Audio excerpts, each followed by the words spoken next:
అందరికీ వందనాలు. ఈరోజు మనము రొట్టె ద్రాక్ష రసము తీసుకుంటున్నాము కాబట్టి యేసుక్రీస్తు వారి యొక్క త్యాగాన్ని జ్ఞాపకం చేసుకుంటున్నాము. ప్రపంచంలో ఉన్న క్రైస్తవులందరూ కూడా దీన్ని ఒక ఆచారంగానే తీసుకుంటున్నారు, కానీ దానిలో ఉన్న పరమార్థం ఈరోజు తెలుసుకుందాం అన్నమాట. అది తీసుకోవటంలో ఎంత ధన్యత ఉంటుందో, తీసుకుని కూడా ఏమి చేయకపోతే ఎలాంటి ఇది ఉంటుందో, అలాగే బాప్తీసం తీసుకున్న వారి గురించి ఈరోజు బాప్తీసం తీసుకొని వారి గురించి కూడా, అంటే బాప్తీసం తీసుకొని ఆయన్ని స్వరక్షకుడిగా అంగీకరించి ఈ యొక్క పరిచర్యలో బల్ల ఆరాధనలో పాల్గొనేవారు ఎటువంటి స్థితిలో ఉన్నారో, అలాగే దేవుణ్ణి ఎరిగి కూడా బాప్తీసం తీసుకోకుండా ఉన్నవారి యొక్క విధానం కూడా తెలుసుకుందాం. ఈరోజు ఎక్కువగా నేను చాలామందిని చూస్తూ ఉంటాను, ప్రార్థనలకి కొన్ని ఆదివారాలు రారు, కానీ ఇలా ప్రభు సంస్కారం రోజులు మాత్రము అమ్మో రొట్టె ద్రాక్ష రసం తీసుకోకపోతే ఎలాగూ అంటూ పరుగులెడుతూ ఏదో ఒక సమయంలో వచ్చి ముందు దాన్ని తీసుకోవాలనేది బాగానే ఉంది, కానీ అసలు తీసుకున్న తర్వాత ఏం చెప్పాడు దేవుడు అనేది మర్చిపోతాం అనమాట. క్రైస్తవులంగా చేసేది ఏంటంటే ముఖ్యంగా తీసుకుంటాము, అందరిలాగే మనం కూడా తీసుకోవడానికి ప్రయత్నం చేస్తున్నాం. అమ్మో తీసుకోకపోతే అది అమ్మో అనుకుంటా ఉంటాం అనమాట. కానీ తీసుకొని మరి మనం ఏం చేస్తున్నాం, ఏం తీసుకున్న వారిని ఏం చేయమన్నాడు అనేది మనం కింద ఆలోచించి ఈరోజు రొట్టె ద్రాక్ష రసం గురించి మరింతగా వివరంగా తెలుసుకుందామని మన యొక్క ఆలోచనతో మీరందరూ కూడా ఈ పాఠాలు నేర్చుకోవాలని, కొంచెం సేపు పిల్లలందరూ ప్రశాంతంగా ఉంటే మనము ఈ పాఠాన్ని నేర్చుకుందాము. దయచేసి పిల్లల్ని కొంచెం సేపు అలా ఉంచండి. ఒకసారి లూకాసు సువార్త 14వ అధ్యాయము, ఇక్కడ మైక్ దగ్గర ఉన్నవారు చదువుతారు. లూకాసు సువార్త 14వ అధ్యాయము 15వ వచనము కనుక తీసినట్లయితే మీరు అంతా కూడా పాఠాన్ని అర్థం చేసుకోవటానికి ప్రయత్నం చేయండి, కంగారేమి లేదు. ఆయనతో కూడా భోజన పంక్తిని కూర్చునే వారిలో ఒకడు ఈ మాటలు విని దేవుని రాజ్యములో భోజనము చేయవాడు ధన్యుడని ఆయనతో చెప్పగా, ఆయన అతనితో ఇట్లనెను, ఒక మనుషుడు గొప్ప విందు చేయించి అనేకులు పిలిచెను. విందు కాలమందు అతడు ఇప్పుడు సిద్ధమై ఉన్నది రండని పిలువబడిన వారితో చెప్పుటకు తన దాసిని పంపెను. అయితే వారందరూ ఏక మనసుతో నెపములు చెప్పసాగి, మొదటివాడు నేను ఒక పొలము కొని ఉన్నాను, అవశ్యముగా వెళ్ళి దాన్ని చూడవలెను, నన్ను క్షమింపవలెనని నిన్ను వేడుకొనుచున్నానెను. మరి ఒకడు నేను 5 జతల ఎడ్లను కొని ఉన్నాను, వాటిని పరీక్షింప వెళ్ళుచున్నాను, నన్ను క్షమింపవలనని వేడుకొనుచున్నానెను. మరి ఒకడు నేను ఒక స్త్రీని వివాహం చేసుకున్నాను, అందుచేత నేను రాలేనెను. అప్పుడు ఆ దాసుడు తిరిగి వచ్చి ఈ మాటలు తన యజమానునికి తెలియజేయగా, ఆ ఇంటి యజమానుడు కోపపడి, నీవు త్వరగా పట్టణపు వీధుల్లోనికి సందులలోనికి వెళ్ళి పేదలను అంగహీనులను పుట్టివారిని గుడ్డివారిని ఇక్కడికి తోడుకొని రమ్మని ఆ దాసునితో చెప్పాను. అంతటా దాసుడు, ప్రభువా, నీవు ఆజ్ఞాపించినట్టు చేసితిని గాని ఇంకనూ చోటున్నదని చెప్పాను. అందుకు యజమానుడు, నా ఇల్లు నిండునట్లు నీవు రాజమార్గములలోనికి సంచులలోనికి వెళ్ళి లోపలికి వచ్చుటకు అక్కడ వారిని బలవంతము చేయము. ఏలయనగా పిలువబడిన ఆ మనుషులలో ఒకడును నా విందు రుచి చూడడని మీతో చెప్పుచున్నానని. అంతవరకేనండి. ఇక్కడ లూకాసు వార్తలో 15వ వచనం 14వ అధ్యాయంలో మనం చదువుకున్నాము. ఏమనంటే తర్వాత వచనాలు మీరు ఇంటికి వెళ్ళాక చదువుకోండి, దాన్ని నేను ఒక వీడియో చేస్తాను.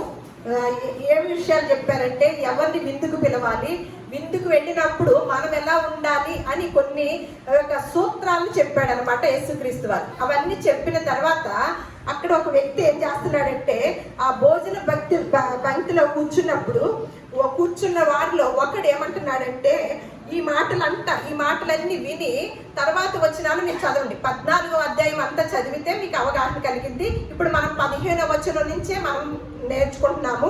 అయితే దేవుని రాజ్యంలో భోజనము చేయువాడు ధన్యుడని ఆయనతో చెప్పాడంట యేసుక్రీస్తు వారితో. వెంటనే యేసుక్రీస్తు వారు ఏమంటున్నారు, ఆయన అతనితో ఇట్లా అన్నాడు, భోజనము చేయువాడు ధన్యుడు, దేవుని రాజ్యంలో భోజనం చేయువాడు ధన్యుడని చెప్పుకున్నాడు కదా ఒక వ్యక్తి. కానీ దేవుని రాజ్యంలో భోజనం చేయటమే కాదు, కానీ నేను ఇంకొక విధానాన్ని మీకు చెప్తున్నానని చెప్పి యేసుక్రీస్తు వారు ఒక మాట చెప్తున్నారు అనమాట. ఏమనంటే, ఒక మనుష్యుడంట విందు అన్న గొప్ప విందు చేయటం మొదలెట్టాడంట. విందు చేయించి ఏం చేస్తున్నారంట, ఒక మనుషుడు గొప్ప విందు చేయించి అనేకుల్ని పిలిచాడంట. పిలిచిన విషయం ఏంటంటే, పిలువబడిన వారు ఎవరో ఒకసారి చూద్దాం అన్నమాట. పిలిచాడు అన్నారు కదా, పిలువబడిన వారు ఎవరో చూద్దాము. ఒకసారి రెండవ తెస్సలోనికీయులకు రాసిన పత్రిక 2వ అధ్యాయము 14వ వచనం. 2వ తెస్సలోనికీయులకు రాసిన పత్రిక 2వ అధ్యాయము 14వ వచనం. పిలిచిన వారు ఎవరో చూద్దాం అన్నమాట. ఇక్కడ మైక్ లో చదువుతారండి. రక్షింపబడి మన ప్రభు అయిన యేసుక్రీస్తు యొక్క మహిమను పొందవలనని ఆయన మా సువార్త వలన మిమ్మల్ని పిలిచెను. అంతవరకు ఏంటంటే, ఎలా పిలువబడ్డారు? ఆయన మా సువార్త వలన మిమ్మును పిలిచారు. అంటే ఇక్కడ గొప్ప విందు, ఒక మనుషుడు గొప్ప విందు చేయించి అనేకుల్ని పిలవనంపాడంట. అయితే వారు పిలిచిన వారు మరి భోజనాలు సిద్ధం చేశాక, ఇదివరకు రోజుల్లో వంట అయిందండి మళ్ళీ రెండోసారి పిలిచేవారు. నా చిన్నప్పుడు అన్నమాట. ఇప్పుడు అసలు ఒకసారి కూడా అక్కడ ఒకసారి కాకితో కబురంపితే వెళ్ళిపోయి కుర్చీలు వెనకాల నుంచుంటాం కదా, అది ఇప్పుడు అలవాటైంది. కానీ భోజనాలు తయారు చేసినప్పుడు వెనకటి కాలంలో మళ్ళా ఇంకొకసారి వచ్చి ఒక వ్యక్తి వచ్చి అందరినీ కేకేసేవాడు, భోజనం రెడీ అయింది, వంటలు అయిపోయినాయండి, భోజనానికి రండి అని పిలిచేవారు అనమాట. అప్పుడు అందరు కూడా వెళ్ళి భోజనాలు చేసేవారు. అలాగే ఒక వ్యక్తి గొప్ప విందుని తయారు చేశాడంట, అనేకుల్ని అందులో పిలిచారంట. అందులో పిలిచిన వారిలో మరి చాలా మంది, మనం ఒక పొట్టేళ్ళు కోస్తాం, ఒక ఫంక్షన్ సిద్ధం చేసుకొని ఒక విందుని పెట్టుకొని గొప్ప మంచి ఒక పొట్టేళ్ళు కోసేసి మాంసాన్ని సిద్ధం చేసి చక్కగా బిర్యానీ వండేసి పిలిచిన వారందరూ రావాలని ఎదురు చూస్తాం కదా. ఒక 100 మందిని పిలిచి 100 మందికి సరిపడా మనం భోజనాన్ని సిద్ధపరిచాం, మంచి భోజనాన్ని. మరి ఆ 100 మంది రాకపోతే ఏమనిపించిందండి మనకి? భోజనానికి రాకపోతే బాధేస్తుందా? 100 మంది రారు, 100 మందికి మంచి భోజనాన్ని సిద్ధం చేశాం, రాలేదు, ఏమనిపించింది మనకి? బాధ అనిపించింది కదా. ఇప్పుడు అనేకులు పిలవనంపించినప్పుడు అంట వీళ్ళు ఏమేమి చెప్తున్నారు ఒకసారి చూద్దాం. అనేకులు పిలిచెను, విందు కాలం అందంట. విందు రెడీ అయినప్పుడు అతడు ఇప్పుడు సిద్ధమై ఉన్నది రండని పిలువబడిన వారితో చెప్పుటకు తన దాసుని పంపిణీ. ఇది వెనకట్టే కాలం పద్ధతి అని చెప్పాను కదా. అలా రెడీ అయిపోయింది విందు అని దాసుని పంపించి కబురంపుతారు మళ్ళా రెండవసారి. అలా కబురంపినప్పుడు అంట పిలిచిన వారు చెప్తున్న మాటలండి, పిలిచిన వారు చెప్తున్న మాటలు. ఈ మాటల్లో వీరు చెప్తున్న వారిలో మనం ఏమన్నా ఉన్నామేమో గమనించుకుంటూ ఉందాం అన్నమాట. మనం కూడా ఉన్నామేమో చూద్దాం. పిలువబడిన వారు ఏం చెప్తున్నారో ఆ మాటల్లో మనం కూడా ఉన్నామేమో చూద్దాం అన్నమాట. అయితే వారందరూ ఏక మనసుతో ఏం చేస్తున్నారంట, చక్కగా గొప్ప విందు రెడీ చేస్తే వెళ్ళి శుభ్రంగా భోజనం చేయాలి కదా. ఏమంటున్నారంట, వారందరూ ఏక మనసుతో నెపములు చెప్తున్నారంట. ఏమి నెపాలు? ఒక్కొక్కరు ఒక్కొక్క నెపం అంట. ఏంటి? మొదటి వాడు, నేను ఒక పొలము కొని ఉన్నాను, అవశ్యముగా వెళ్ళి దాన్ని చూడవలెను, నన్ను క్షమింపవలనని నిన్ను వేడుకొనుచున్నానని. మొదటి వాడు ఏం చేశాడంట, ఒక పొలం కొన్నాడంట. ఇక పొలం కొన్నాడంటే రైతు చూపు అంతా ఎక్కడ ఉంటుంది, రైతు మనసు ఉండటం అంతా కూడా ఎక్కడ ఉంటది, పొలాల్లోనే పడుకుంటారు. ఇక పొలాల్లోనే ఉంటది అనమాట. వారి పొలం కొనేసి ఏం చేస్తున్నాడు, విందుకు రావట్లే. అలా ఒక వ్యక్తి పొలం కొన్నాడంట. మరి రెండో వాడు 5 జతల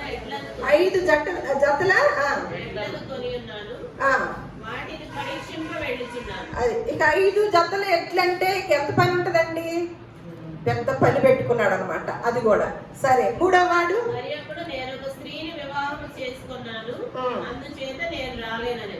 అబ్బో చూడండి, ఇక పెళ్లి కాక ముందు దేవుని సన్నిధానంలో ఎంత పరిచర్య చేస్తారండి కదా, బాగా చేస్తారు. తర్వాత దేవుడు జతపరచగా వాళ్ళు జతపరచబడతారు. తర్వాత పెళ్ళయ్యాక ఏమి నెపాలు వస్తాయి ఎక్కువగా? పెళ్ళయ్యాక ఇక భార్య, భర్త, తర్వాత వచ్చేవారు పిల్లలు. ఇక ఈ వ్యక్తి అంతా పెళ్లి చేసుకున్నాను కాబట్టి నన్ను క్షమించండి, నా భార్యతోనూ నా భర్తతోనూ సరిపోతుంది నా పనంతా అని నెపం అని అనగానే యజమానుడికి ఏమొచ్చిందంట? కోపం వచ్చిందంట. కోపం వచ్చి, నీవు త్వరగా పట్టణపు వీధిలోనికి, సందులోనికి వెళ్ళి బీదలను, అంగహీనులను, గుడ్డివారిని ఇక్కడికి తోడుకొని రమ్మని ఆ దాసుడితో చెప్పాడు. అంతటా దాసుడు, ప్రభువా, నీవు ఆజ్ఞాపించినట్లు చేస్తుంది కానీ ఇంకా కూడా చోటు ఉందంట. అప్పుడు దేవుడు యజమానుడు ఏమంటున్నాడు? నా ఇల్లు అంతా కూడా నిండునట్లుగా ఏం చేయమంటున్నాడు? నువ్వు రాజమార్గంలోకి వెళ్ళి, కంచెల్లోకి వెళ్ళి లోపల వచ్చుటకు వారిని బలవంతం చేసి నా ఇదంతా కూడా నింపు అని దాసుడికి చెప్తున్నాడు అనమాట యజమానుడు. ఏం అర్థమైంది ఇది మనకి? మరి గొప్ప విందు అంటే ఏంటండి?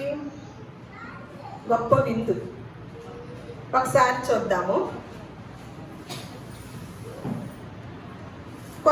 మొదటి కొరింథీయులకు రాసిన పత్రిక,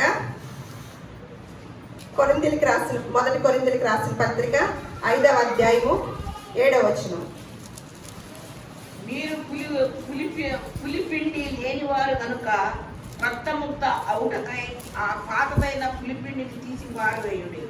ఇంతేగాక క్రీస్తును మన పస్కా పశువు వధింపబడెను. అంతవరకే. ఏంటంట? పులిపిండి లేనివారు గనుక క్రొత్త ముద్ద ఒకటికే ఆ పాతదైన పులిపిండిని తీసి పారివేయుడి. ఇంతేకాక ఎందుకంటే క్రీస్తు అను మన పస్కా పశువు వధింపబడెను. ఇప్పుడు ఎవరిని వధించి భోజనం సిద్ధం చేస్తున్నారండి? క్రీస్తు అను పస్కా పశువుని. అంటే మనము పాత నిబంధన కాలంలో నిర్గమాకాండంలో చూస్తారు. అది పాత నిబంధన కాలంలో నిర్గమాకాండం చదువుకోండి. అందులో ఏమి బలి ఇచ్చేవాళ్ళో, ఏమి చేసేవారో, సంహార దూత రాకుండా రక్తాన్ని గుమ్మానికి రాసి పెట్టి ఉంచి అలాంటి విధానం ఉండేదన్నమాట పాత కాలంలో. అయితే ఇప్పుడు ఏంటి? క్రీస్తు అని పస్కా పశువు వధింపబడి ఉన్నాడనమాట. తండ్రి ఏం చేశాడు? తన కుమారుణ్ణి వధించి గొప్ప విందు చేశాడనమాట. అంటే ఇంకొకసారి చూద్దాం. కానీ మనుషులకి, మన క్రైస్తవులకి ఏం అర్థమైందండి? విందు చేస్తే ఆత్మ సంబంధమైనది అనుకుంటున్నారా, భౌతిక సంబంధమైనది అనుకుంటున్నారా? ఒకసారి చూద్దాము. లూకాసు వార్త, అదే లూకాసు వార్తలో యోహాను సువార్త తీయండి. యోహాను సువార్త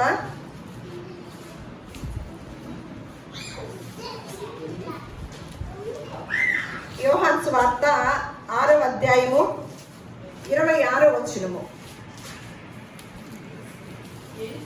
మీరు సూచనలను చూచుట వలన కాదు, కానీ రొట్టెలు భుజించి తృప్తి పొందుట వలననే నన్ను వెతుకుతున్నారని మీతో నిశ్చయముగా చెబుతున్నాను. క్షయమైన ఆహారం కొరకు కష్టపడకుడు కానీ నిత్యజీవము కలుగజేయు అక్షయమైన ఆహారం కొరకే కష్టపడుడి. మనిషి కుమారుడు దానిని మీకు ఇచ్చును. ఇందుకే తండ్రి అయిన దేవుడు ఆయనకి ముద్ర వేసి ఉన్నాడు. ఇక్కడ వీరు యేసుక్రీస్తు వారి కాలంలో ఉన్నవా ప్రజలకు కూడా అర్థం అవ్వలేదండి.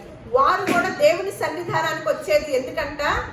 దేవుని సన్నిధికి వచ్చేది ఎక్కువగా ఎందుకంట? మీరు సూచనలు చూచుట వలన కాదు కానీ ఏంటంట?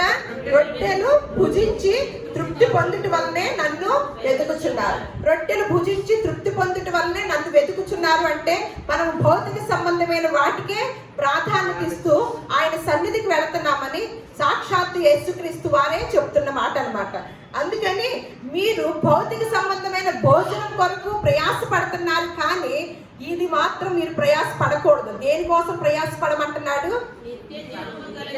క్షయమైన ఆహారం కొరకు కష్టపడుడు కానీ నిత్య జీవము కలుగజేయు అక్షయమైన ఆహారం కొరకే కష్టపడుడి. మనిషి కుమారుడు దానిని మీకు ఇచ్చును. అంటే ఇక్కడ చూడండి, ఏం ఆహారం ఇస్తాడు? క్షయమైపోయే ఆహారం కొరకు మీరు కష్టపడవద్దు. దేని కొరకు కష్టపడమంటున్నాడు? అక్షయమైన ఆహారం కొరకు కష్టపడండి. అది ఎవరిస్తున్నారంట?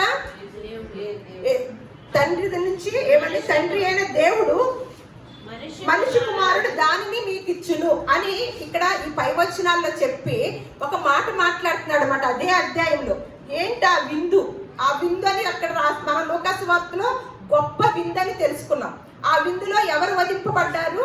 యేసుక్రీస్తు అను పస్కా పశువు వధింపబడి విందును రెడీ చేశారు. సిద్ధం చేసినప్పుడు ముగ్గురు వ్యక్తులుగా మనం చూస్తున్నాం. ఒకరు పొలం కొన్నారని, అనేకులంట నెపములు చెప్పారని. అంటే విందుకు రెడీ అయినప్పుడు రండి, పిలువబడిన వారు ఉన్నారు కదా, పిలువబడిన వారు ఉన్న వారు అందరూ కూడా విందు సిద్ధం చేయబడింది రండి అని తెలియచేశారు. చేస్తే ఏమి అనేకులంట నెపములు చెప్పసాగరని మనం విన్నాము లూకాసు వార్తలో. ఏమి నెపాలు చెప్తున్నారు?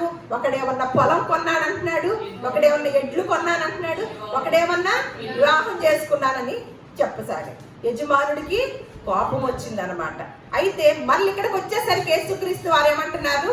మీరు సూచనల వల్ల కాదు కానీ ఏమంటున్నారు? రొట్టెలు తృప్తి పొందుటకే నన్ను వెతుకుచున్నారు అని మీతో నిశ్చయముగా చెప్పుచున్నారు. అక్షయమైన ఆహారము కష్టపడకండి, కానీ అక్షయమైన ఆహారం కొరకే కష్టపడకండి. అది ఎవరిస్తున్నారంట?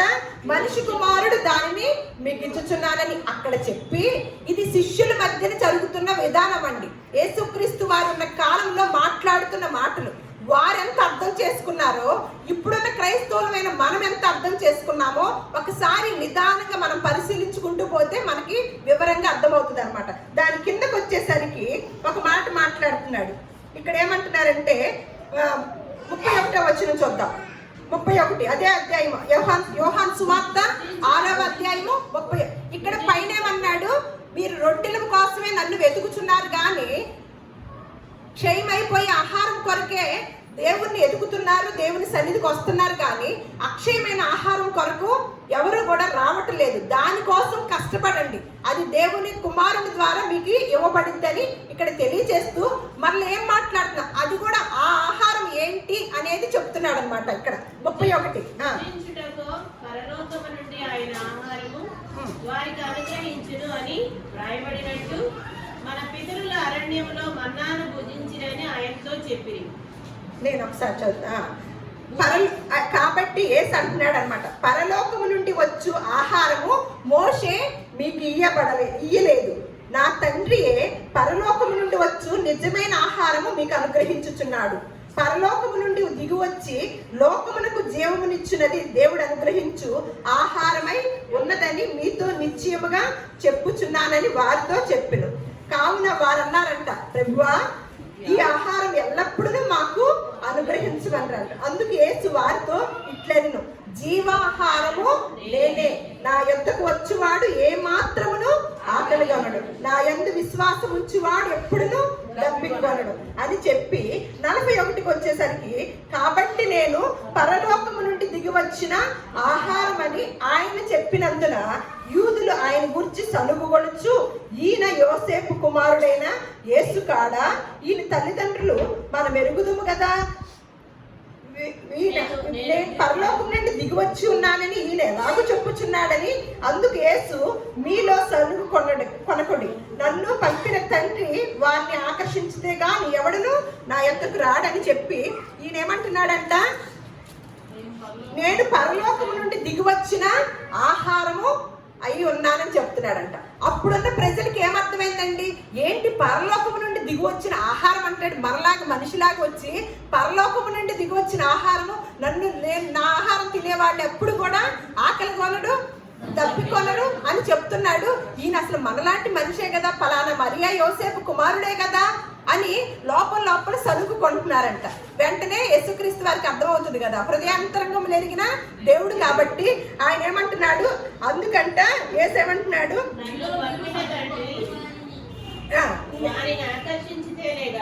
నేను ఎవరిని నా యొద్దకు అని చెప్తూ ఇక్కడ ఒక మాట ఉందన్నమాట.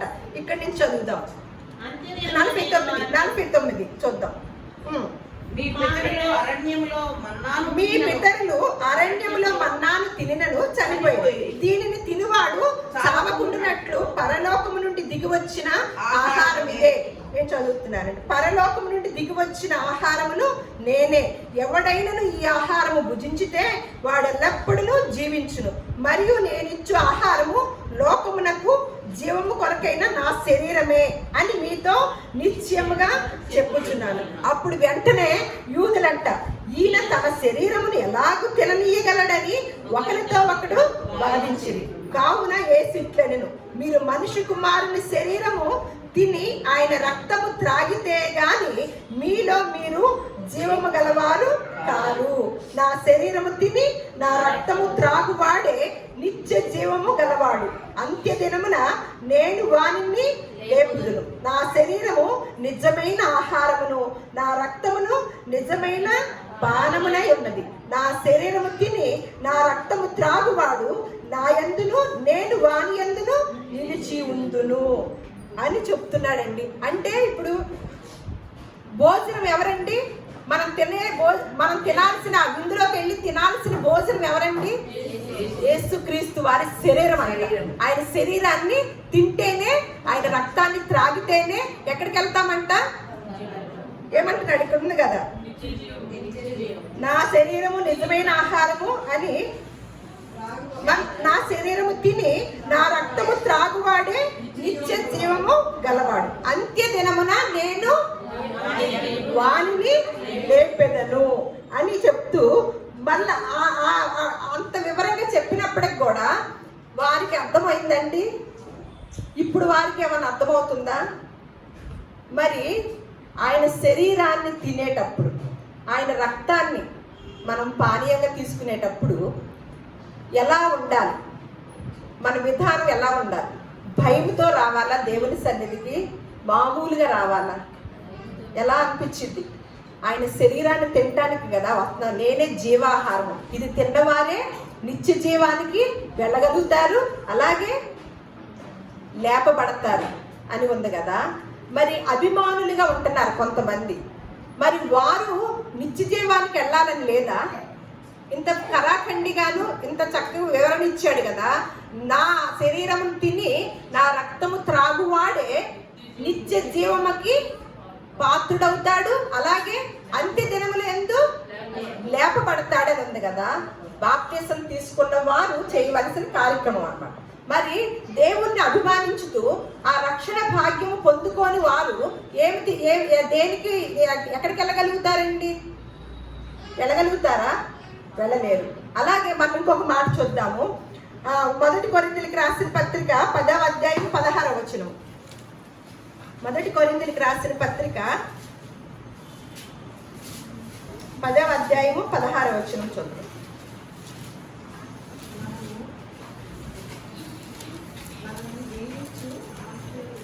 మనము దీవించు ఆశీర్వచనపు పాత్రలోని త్రాగుట క్రీస్తు రక్తములో పాలు పుచ్చుకొనుటయే కదా.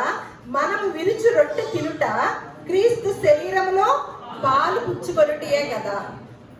చూడండి, ఒక పరిచర్యకి ప్రభురాత్రి భోజన పరిచర్య అని యేసుక్రీస్తు వారు చేసి వెళ్ళిన పరిచర్యని, ఇది చేసినప్పుడల్లా నన్ను జ్ఞాపకం చేసుకోండి అని చెప్పిన ఈ పరిచర్య గురించి అక్కడక్కడ ఎలా రాసి ఉంచారో, ఎంత వివరంగా రాసి ఉంచారో చూద్దామండి.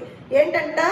పాత్రలోని త్రాగుట క్రీస్తు రక్తములో మనం కూడా పాలు పుచ్చుకొనుటే, అలాగే ఆయన రొట్టె తినుట క్రీస్తు శరీరములో పాలు పుచ్చుకొను.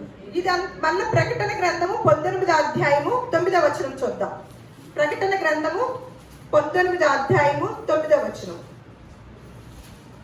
మరియు అతడు నాతో ఇలాగ చెప్పాను, గొర్రెపిల్ల పెండ్లి విందుకు పిలువబడిన వారు ధన్యులని వ్రాయుము. అంతవరకే. ఏంటంట? ఏ విందుకి? గొర్రెపిల్ల పెండ్లి విందుకి పిలువబడిన వారు ధన్యులు. అంటే అనేకులు ఏమన్నా నెపములు చెప్పారు అక్కడ మన లోకాసు వార్తలో. ఎవరు?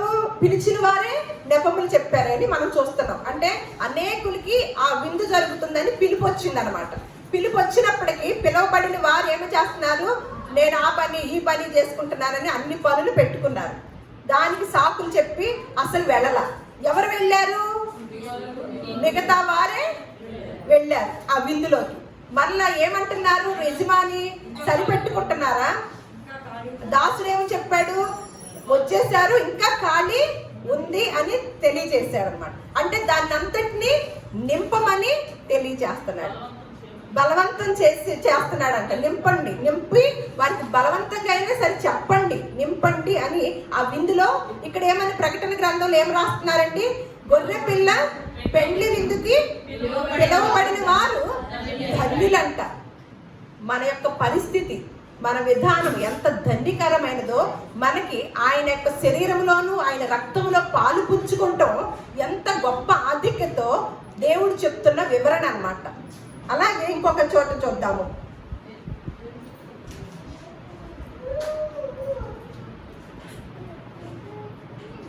యోహాను సువార్తలోనే మళ్ళీ మిగతా వాటిని చూద్దామండి. యోహాను సువార్త 6వ అధ్యాయంలోనే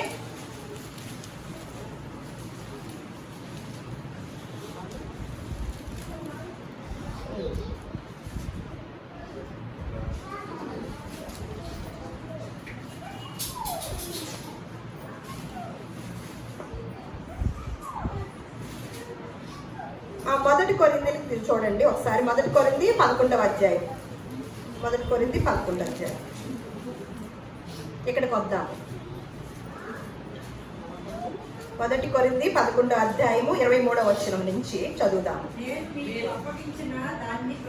మైక్ దగ్గర చదువుతారు, పెద్దగా చదవండి. ఇక్కడికి మీకు అప్పగించిన దాన్ని ప్రభు వల్ల పొందితిని. ప్రభు అయిన యేసు తాను అప్పగింపబడిన రాత్రి ఒక రొట్టెను ఎత్తుకొని కృతజ్ఞతాస్తుతులు చెల్లించి దాన్ని విరిచి, ఇది మీ కొరకైన నా శరీరం, నన్ను జ్ఞాపకం చేసుకొనుటకై దీనిని చేయడని చెప్పాను. ఆ ప్రకారమే భోజనమైన పిమ్మట ఆయన పాత్రను ఎత్తుకొని, ఈ పాత్ర నా రక్తము వలనైన కొత్త నిబంధన, మీరు దీనిలోని త్రాగినప్పుడల్లా నన్ను జ్ఞాపకం చేసుకొనుటకై దీన్ని చేయడని చెప్పాను. మీరు ఈ రొట్టెను తిని ఈ పాత్రలోని తాగినప్పుడల్లా ప్రభువు వచ్చే వరకు ఆయన మరణమును ప్రచురించుదురు. కాబట్టి ఎవడు అయోగ్యముగా ప్రభువు యొక్క రొట్టెను తినునో లేక ఆయన పాత్రలోని త్రాగునో వాడు ప్రభువు యొక్క శరీరమును గూర్చియు రక్తమును గూర్చియు అపరాధి అగును. అంతవరకే ఉండండి, తర్వాత చూద్దాం. ఇక్కడ ఏమంటున్నారంటే, ఇది తాగినప్పుడల్లా, ఇది యొక్క కార్యక్రమంలో పాల్గొన్నప్పుడల్లా ఏం చేయాలంటండి? ఈ పాత్రలోనిది త్రాగునప్పుడల్లా, ఈ రొట్టె తిని ఈ పాత్రలోనిది త్రాగునప్పుడల్లా ప్రభు వచ్చు వరకు ఏం చేయమన్నాడు? ఆయన మరణమును ప్రకటించాలంట. ఇది ఆచారంగా తీసుకొని వెళుతున్నామా? ఇక్కడ రాయబడింది ఏంటండి? మొదటి కొరింథీయులకు రాసిన పత్రిక 11వ అధ్యాయంలో ఈ రొట్టె తిని ఈ పాత్రలో తాగినప్పుడల్లా ఏం చేయాలంట? ఇంటికైనా కూర్చోమన్నాడా? ఏం చేయమన్నాడు? మామూలుగా మనం అర్థం చేసుకుంటే ఏంటి? అమ్మో, నెలకోసారో వారానికోసారో ఏదైనా సరే ప్రభు సంస్కారం రోజున, రొట్టె ద్రాక్షరసం రోజున కంపల్సరిగా మనం వెళ్ళాలి, వెళ్ళకపోతే మనకి దీవెన ఉండదు అని అదొక్కటి తెలుసుకున్నాం. కానీ వెళ్ళి తీసుకొని వెళ్ళిపోతే అది దీవెన? వెళ్ళి ఇంట్లోనే ఉంటే ఏమంటున్నాడు? ఏం చేసినట్లంట? అలా చేయకపోతే కింద రాశారు కదా, ఏం చేసినట్లంట. కాబట్టి ఎవడు అయోగ్యముగా ప్రభు యొక్క రొట్టెను తినునో లేక ఆయన పాత్రలోని త్రాగునో వాడు ప్రభు యొక్క శరీరమును గూర్చి రక్తమును గూర్చి అపరాధి అగునంట. ఇది ఎంతమందిని తెలుసుకున్నామండి? ఆయన మరణాన్ని ఏం చేయాలంట? ఇందులో పాలిభాగస్తులైన వారందరూ ప్రచురించాలి. ప్రచురించబోయిన వారు, అయోగ్యముగా తీసుకున్న వారు ఏం చేసిన వారు అవుతారంట? అపరాధులు అవుతారంట. మరి మనం ఎంతవరకు దీన్ని తెలుసుకోగలిగాము? తీసుకోవడానికి వేగిరి పడుతున్నాం, బాగానే ఉంది. తీసుకొని ఈ వారం తీసుకొని మరలా వెళ్ళిపోతాం, వచ్చే ఆదివారం ప్రార్థనకు వస్తాం. ఈ లోపు ఏం చేయమన్నాడు? క్రైస్తవులు అంటేనే రెస్ట్ అనేది ఉండదు, అది ముందు గుర్తుంచుకోండి. విశ్రాంతి అనేది క్రైస్తవులకి నిలిచి ఉంది అని ఉంది అన్నమాట. క్రైస్తవులు అనేవారు, అందుకే యేసుక్రీస్తు వారు ముందుగానే అన్నారు, మీరు రొట్టె తినటానికి సూచక్రియలకి వీటికి కోసమే కానీ నా దగ్గరికి వస్తుంది, మీరు వచ్చేది కరెక్ట్ కాదు. ఏం ఆహారం కొరకు కష్టపడమంటున్నాడు? క్షయమైపోయే ఆహారం కోసమే మీరు దేవుని సన్నిధికి వస్తున్నారు, దానికోసం కాదు. మీరు అక్షయమైన ఆహారం కొరకే కష్టపడండి. ఆ అక్షయమైన ఆహారం ఏమంటున్నాడు?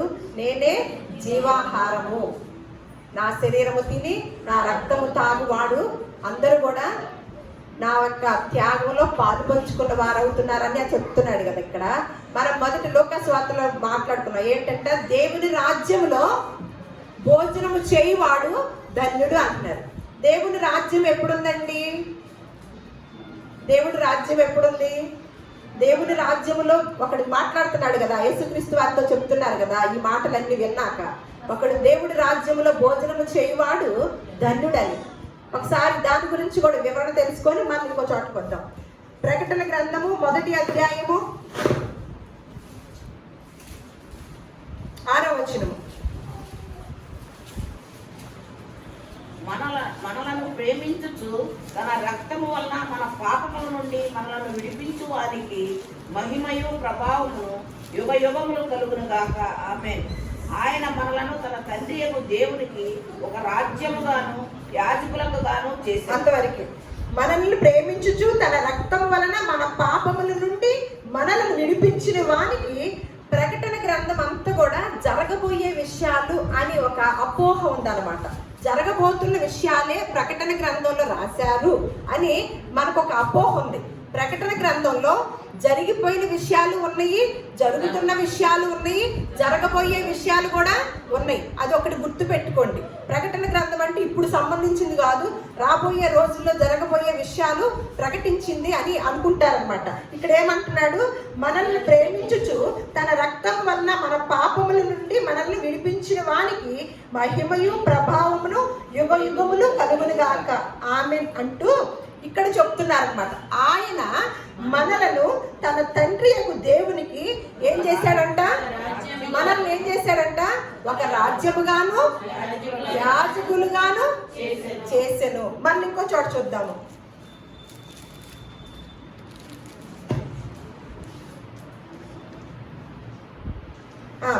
ప్రకటన గ్రంథం అదే గ్రంథం 5వ అధ్యాయము మళ్ళీ 9వ వచనము. ప్రకటన గ్రంథం 5వ అధ్యాయము 9వ వచనం. రాజ్యం ఒకడు, మనం దేని గురించి వివరణ తెలుసుకుంటున్నాము?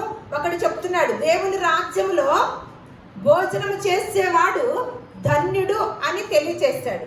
మరి దేవుని రాజ్యంలో భోజనం చేసేవాళ్ళం ఎవరెవరు అనేది దేవుడు రాజ్యం వల్ల వస్తుంది, దేవుడు రాజుగా యేసుక్రీస్తు వారు రాజుగా రాబోతున్నాడు అని అపోహలో ఉన్నాం కదా. కానీ ఇప్పుడు ప్రకటన గ్రంథంలో యోహాను గారు ఏం చెప్తున్నారు? మనల్ని ఒక రాజ్యముగాను యాజకులను గాను చేశాడని ఇక్కడ చెప్తారు. ఇక్కడ మళ్ళీ 5వ అధ్యాయం 9వ వచనంలో ఆ పెద్దలు పరిశుద్ధ ప్రార్థనలు ఆ పెద్దలు నీవు ఆ గ్రంథమును తీసుకొని దాని ముద్రలను విప్పుటకు యోగ్యుడవు. నీవు వధింపబడిన వాడవై నీ రక్తమిచ్చి ప్రతి వంశంలోను ఆయా భాషలు మాట్లాడు వారిలోను ప్రతి ప్రజలోను ప్రతి జనములోను దేవుని కొరకు మనుషులను కొని మా దేవునికి వారిని ఒక రాజ్యముగాను యాజకులను గాను చేస్తుంది కనుక వారు భూలోకమందు ఏలుదురని క్రొత్త పాట పాడుదురు. మరియు నేను చూడగా అంతే ఏమిటంట? ఎక్కడెక్కడ వాళ్ళంట? నీ రక్తం ఇచ్చి నీవు వదిలింపబడిన వాడవై నీ రక్తం ఇచ్చి ప్రతి వంశంలోను ఆయా భాషలు మాట్లాడు వారిలోను ప్రతి ప్రజలోను ప్రతి జనములోను దేవుని కొరకు మనుషులను కొని మా దేవునికి వారిని ఒక రాజ్యముగాను యాజకులుగాను చేస్తావు అన్నాడా? చేసిదివి అన్నాడా? చేసిదివి. మనకి ఎందులో ఉంటుందండి? పేతురు రాసిన పత్రికలో ఉంటది. మనము చీకటిలో నుండి తన ఆశ్చర్యకరమైన వెలుగులోనికి పంపిన వారి యొక్క గుణాతిశయములను ప్రచురించు నిమిత్తము ఏర్పరచబడిన వంశమును రాజులైన యాజక సమూహమును దేవుని సొత్తైన ప్రజలనై ఉన్నారు. అంటే ఇప్పుడు దేవుని రాజ్యం ఎవరున్నాం? దేవుని రాజ్యంలో ఎవరున్నాము? మనం ఉన్నాము. మనల్ని ఎవరుగా చేశాడు? రాజులుగా చేశాడు, యాజకులుగా చేశాడు. ఆ రెండింటిగా చేసి ఏమంటున్నాడు? ఇదిగో నా శరీరాన్ని తిని నా రక్తాన్ని త్రాగువాడే నాలో పాలు పుంజుకున్నవాడు అన్నాడు. మరి ఆయన శరీరము ఆయన తినటం అంటే ఏంటండి? ఆయన శరీరం తినటం అంటే ఏంటి? యోహాను సువార్త 1వ అధ్యాయం. యోహాను సువార్త 1వ అధ్యాయం నేను చదువుతాను మీకు. 1వ వచనం. ఆది యందు వాక్యము ఉండెను, వాక్యము దేవుని యొద్ద ఉండెను, వాక్యము దేవుడై ఉండెను. మరలా 14వ వచనము. ఆ వాక్యము శరీరధారి అయి కృపా సత్య సంపూర్ణుడుగా మన మధ్య నివసించెను. ఆది యందు ఏముందంటండి? వాక్యము.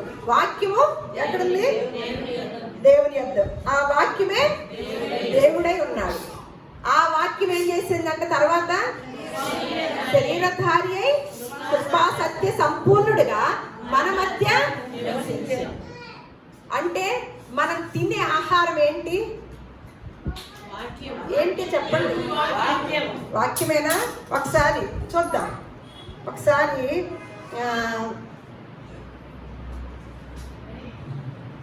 హెస్కేల్ గ్రంథము 2వ అధ్యాయము 8 నుంచి 10 వచనాలు. హెస్కేల్ గ్రంథము 2వ అధ్యాయము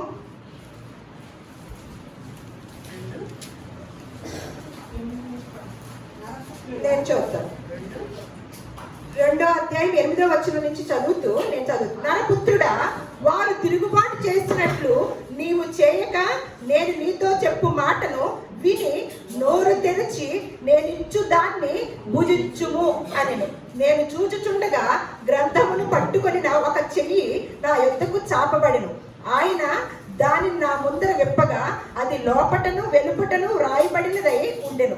మహా విలాపమును మనో దుఃఖమును రోదనమును అని అందులో రాయబడి ఉండెను. 3వ అధ్యాయం 1వ వచనం వల్ల. మరియు ఆయన నాతో ఇలాగ సెలవిచ్చును, నరపుత్రుడా, నీకు కనబడిన దానిని భక్షించుము. ఈ గ్రంథమును భక్షించి ఇశ్రాయేలీయుల వద్దకు పోయి వారికి ప్రకటన చేయుము.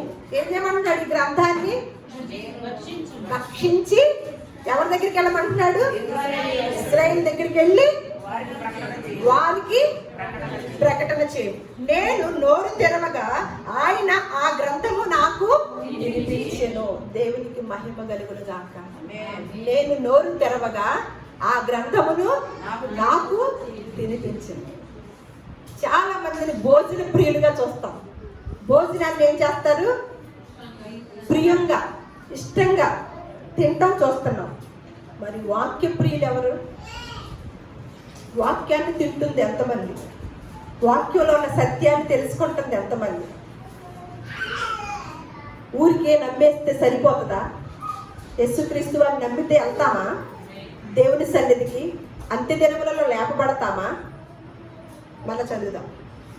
నాకు తినిపించి నరపుత్రుడా, నేనిచ్చుచున్న ఈ గ్రంథమును ఆహారముగా తీసుకొని దానితో నీ కడుపు నింపుకొనమని నాతో సెలవయ్యగా నేను దాన్ని భక్షించుతిని.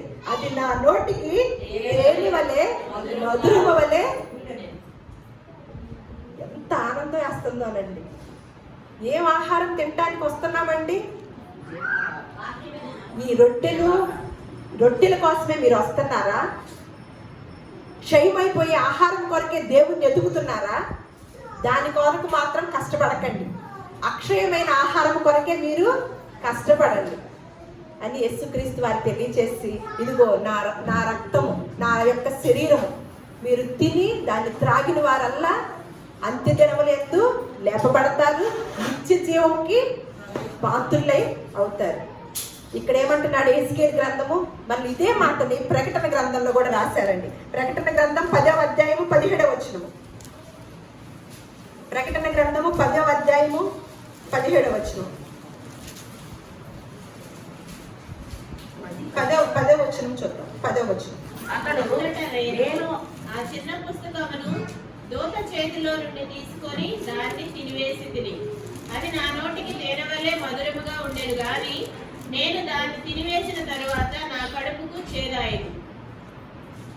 అప్పుడు వారు నీ ప్రజలను గూర్చియు జనములను గూర్చియు ఆయా భాషలు మాట్లాడు వారిని గూర్చియు అనేక మంది రాజులను గూర్చియు మరలా ప్రవచింప నగత్యమని నాతో చెప్పింది.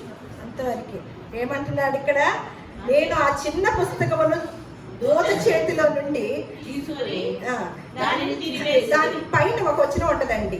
7వ దూత పలుకు దినములలో అతడు బోర ఓదపోవుచుండగా దేవుడు తన దాసులకు ప్రవక్తలకు తెలిపిన సువార్త ప్రకారము దేవుని మర్మము సమాప్తమగునని చెప్పెను అని ఇక్కడ ఒక మాట. నేను ఆ చిన్న పుస్తకమును దూత చేతిలో నుండి తీసుకొని దానిని తినివేసింది. అది నా నోటికి తేనె వలె మధురముగా ఉండెను కానీ నేను దాన్ని తిరిగి వేసిన తరువాత ఏమనిపిస్తుంది? ఏమవ్వాలి? తినేటప్పుడు మధురంగా ఉంది, తర్వాత తిన్న తర్వాత ఏమనిపిస్తుంది? మీకేమనిపిస్తుంది? చేదు ఎందుకు అనిపించింది? అనేక మంది ఈ తేనెను తీసుకునేవారు తేనెను అందించాలి, అనేక మంది నశించిపోతున్నారు. ఆ విషయాలు ఈ తేనె లాంటి మాటలు చూశాక సంతోషం వేసింది. ఆ తర్వాత ఈ మాటల్ని నేను ఇతరులకి ప్రకటన చేయలేకపోతున్నానే, ఈ మధురమైన దాన్ని అందించలేకపోతున్నానే అనే ఆ చేదు అనుభవం, చేదు అనేది లోపల తటస్థించింది. వెంటనే ఏమో అంటున్నారు, అప్పుడు వారు నీవు ప్రజలను గూర్చియు జనముల గూర్చియు ఆయా భాషలు మాట్లాడు వారిని గూర్చియు అనేక మంది రాజులను గూర్చియు మరలా ప్రవచింప నగత్యమని నాతో చెప్పింది. ఆయన అనుభూతిని చెప్తున్నారు, యోహాను గారు అనుభూతిని చెప్తున్నారు. అక్కడ ఎహిస్కేలు గారు ఆయన చెప్తున్నారు అన్నమాట. ఏం చేస్తున్నాము? వాక్యాన్ని తినేసేయాలి. అందుకని నెహెమ్యా గ్రంథంలో ఉంటుంది, పదండి క్రొవ్విన మాంసమును భక్షించండి. దేని తీండి మరి నెహెమ్యా గ్రంథం త్వరగా. 8వ అధ్యాయం 10వ వచనం. మరియు అతడు పదండి క్రొవ్విన మాంసము భక్షించుడి, మధురమైన దానిని పాలు చేయుడి. ఇది వరకు తమ కొరకు ఏమియో సిద్ధము చేసుకొనని వారికి వంతులు పంపించండి. ఏలగనగా ఈ దినము మన ప్రభువునకు ప్రతిష్ట మాయను. మీరు దుఃఖపడకుడి, యెహోవా యందు ఆనందించడం వల్ల మీరు బలము పొందుదురు. ఏమంటున్నాడు ఇక్కడ? పదండి క్రొవ్విన మాంసము భక్షించుడి, మధురమైన దానిని పానము చేయండి. మీరు తిని తాగేశాక ఏం చేయాలంట? ఇంతవరకు ఏం చేయమన్నాడు? చదువుతున్నారు అక్కడ. తమ కొరకు ఏమీ క్రొవ్విన మాంసం తినేసి మధురమైన దాన్ని పానం చేసిన వారు ఏం చేయాలంట? ఏం చేయాలంట? నా మొక్కం దగ్గర కాదు, ఏమీ సిద్ధం చేసుకొనని వారికి వంతులుగా పంపించండి. ఏం ప్రియులుగా ఉంటున్నాము. మళ్ళీ కొరింథీయులకు రాసిన పత్రిక 11వ అధ్యాయంలోకి వచ్చేసి మనం ముగించేసుకుంటాం.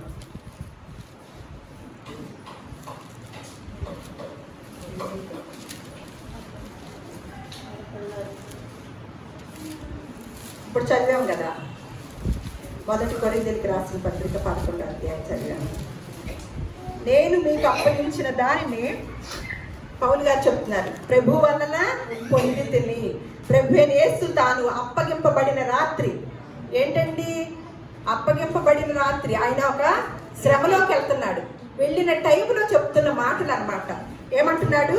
ఒక రొట్టెని ఎత్తుకొని కృతజ్ఞతాస్తుతులు చెల్లించి దాన్ని విరచి, ఇది మీ కొరకైనా నా శరీరము, నన్ను జ్ఞాపకము చేసుకొనుటకై దీనిని చెయ్యుడని చెప్పాను. ఆ ప్రకారమే భోజనమైన పిమ్మట ఆయన పాత్రను ఎత్తుకొని, ఈ పాత్ర నా రక్తము వలన నైన కొత్త నిబంధన, మీరు దీనిలోనిది త్రాగునప్పుడల్లా నన్ను జ్ఞాపకము చేసుకొనుటకై దీనిని చేయండి. ఈ పాత్రలో త్రాగినప్పుడల్లా ప్రభు వచ్చే వరకు ప్రచురించుదురు. కాబట్టి ఎవడు అయోగ్యముగా ప్రభు యొక్క రొట్టెను తినునో లేక ఆయన పాత్రలోని త్రాగునో వాడు ప్రభు యొక్క శరీరమును గూర్చియు రక్తమును గూర్చియు అపరాధి అగును. తర్వాత కాబట్టి ఈ మనుషుడు తన్ను తాను పరీక్షించుకొనవలెను. అలాగు చేసి ఆ రొట్టెను తిని ఆ పాత్రలోని త్రాగవలెను. ప్రభువు శరీరమును వివేచింపక తిని త్రాగువాడు తనకు శిక్షావిధి కలుగుటకే తిని త్రాగుచున్నాడు. ఇందువలన మీలో అనేకులు బలహీనులను రోగులునై ఉన్నారు. అయితే చాలా మంది నిద్రించున్నారు. అంటే ఎలా నిద్రించుతున్నారు? శాశ్వతంగా నిద్రించుతున్నారా? కాదు. ఏమంటున్నాడంటే ప్రకటన 3, నీ క్రియలను నేను ఎరుగుదును. ఏమనగా జీవించుచున్నావన్న పేరు మాత్రం ఉన్నది కానీ నీవు మృతుడవే. శారీరకంగా భౌతికంగా ఉన్నావు, జీవించుతున్నావని పేరు మాత్రం ఉంది కానీ నీవు చచ్చిన వాడితో సమానం. చాలా మంది ఏం చేస్తున్నారంట? నిద్రించుచున్నారంట. ఎందుకు? అయోగ్యముగా తీసుకున్నవారు ఈ పరిచర్యలోకి రావాలంటే ఎంతో భయముతోను వణుకుతోను చాలా జాగ్రత్త కలిగి చాలా నిష్ఠతోను వచ్చి ఆయన శరీరంలోను ఆయన రక్తంలోను పాలిభాగస్తులు అవుతున్నామనే ఆలోచనతో వచ్చి యేసుక్రీస్తు వారు వెళుతూ ఏ మాట అయితే చెప్పి వెళ్ళారో, నన్ను జ్ఞాపకం చేసుకోండి, దీన్ని త్రాగునప్పుడల్లా దీన్ని తినేటప్పుడల్లా ఆయన మరణాన్ని ప్రచురము చేయండి, క్రొవ్విన మాంసముని భక్షించండి, మధురమైన దానిని పానము చేయండి. ఇదివరకు ఎవరైతే కూర్చుకోలేదో, ఇదివరకు ఎవరైతే తెలుసుకోలేదో వారికి వంతులుగా పంచండి. జీవ గ్రంథము జీవవాక్యం అనే ఆహారాన్ని తినేయండి. దాన్ని ఏం చేయమంటున్నాడు? తిన్న వాక్యాన్ని పంచమంటున్నాడు. ఆ వాక్యాన్ని తినేసి ఇప్పుడు ఏమిటి భోజనం? ఏంటి? వాక్యమే భోజనం. అందుకనే ఆయన శరీరధారి కృపాశక్తి సంపూర్ణుడుగా మన మధ్య ఉన్నాడు.